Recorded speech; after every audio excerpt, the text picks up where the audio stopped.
অনেক আশা নিয়ে, বুক ভরা আশা নিয়ে, প্রত্যাশা নিয়ে কলকাতার প্রোগ্রাম থেকে বাড়ি ফিরছিলাম।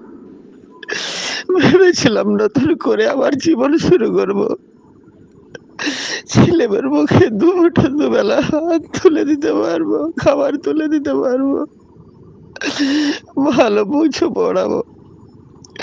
অনেক আশা প্রত্যাশা ছিল।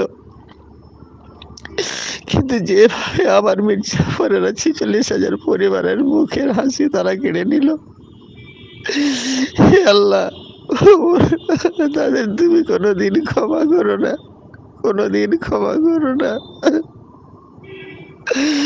আর পারছি না, এই যন্ত্রণা আর কতদিন সইতে হবে, আর পারছি না।